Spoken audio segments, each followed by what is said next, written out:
നിങ്ങളുടെ favourite shows ഇനി ഒരിക്കലും മിസ്സാവില്ല. ഇപ്പോൾ C5 കാണും നിങ്ങളുടെ ഫേവറേറ്റ് ഷോ തികച്ചും സൗജന്യമായി. ശ്യാമേ,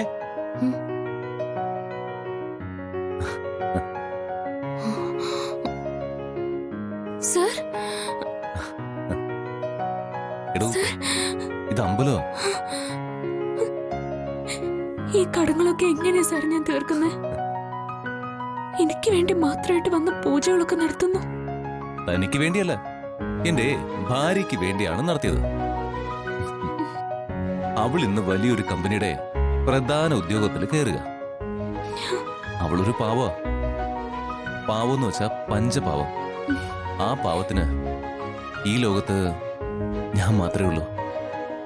അവൾ ഉണ്ണുന്നതും ഉറങ്ങുന്നതും ഒക്കെ എനിക്ക് വേണ്ടിയാ. അവളുടെ മനസ്സിൽ സ്നേഹം മാത്രമേ ഉള്ളൂ. എടോ, അങ്ങനെയുള്ള തനിക്ക് വേണ്ടി വഴിപാട് നടത്തിയാൽ പുണ്യം കിട്ടുന്നത് എനിക്കല്ലടോ.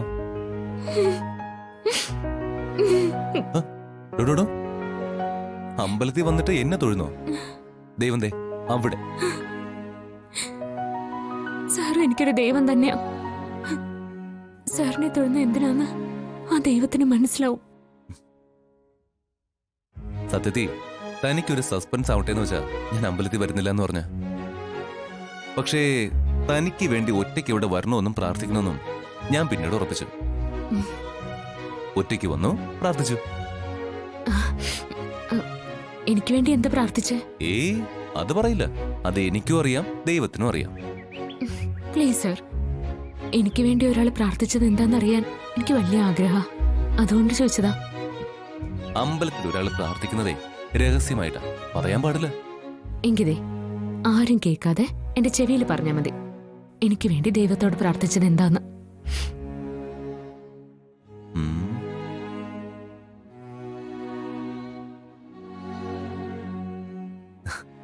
ഇതാണ് പ്രാർത്ഥിച്ചത്.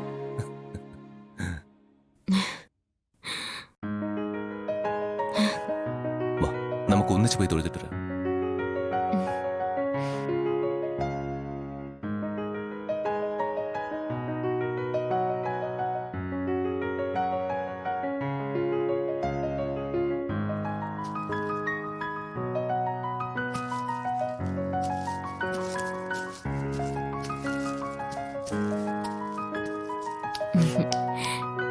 ഇന്നത്തെ ദിവസം ജീവിതത്തിലെ ഏറ്റവും പ്രധാനപ്പെട്ട ദിവസമാണ് സാർ. ഈ ദിവസത്തിന്റെ ഓർമ്മയ്ക്ക് ഏറ്റവും ഐശ്വര്യമുള്ളൊരു ചെടി നട്ട് നനയ്ക്കണമെന്ന് ഞാൻ നേരത്തെ തീരുമാനിച്ചിരുന്നു. കുഞ്ഞുനാൾ മുതലേ എനിക്ക് പ്രിയപ്പെട്ടതാ സാർ ഈ ചെമ്പരത്തി. ചെടിയും പൂവും ഒക്കെ എനിക്കിഷ്ടാ. തന്റെ ഇഷ്ടങ്ങളൊക്കെ എന്റെ ഇഷ്ടങ്ങളായതുകൊണ്ട് എനിക്കും പ്രിയപ്പെട്ടതാടോ ഈ പൂവ്. എന്തായാലും എന്റെ ഭാര്യ ഓഫീസിൽ പുതിയൊരു പദവിയിൽ കയറുന്ന എന്റെ ഓർമ്മയ്ക്കായിട്ട് എന്നും ഈ ചെടി നമ്മുടെ ജീവിതത്തിലുണ്ടാവും. വെള്ളം ഒഴിക്കണ്ടേ?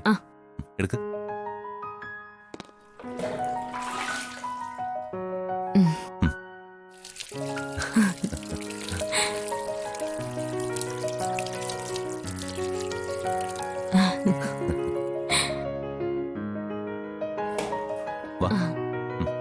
ഡൗൺലോഡ് ചെയ്യൂ C5 ആപ്പ്. കാണൂ എല്ലാ എപ്പിസോഡുകളും സൗജന്യമായി.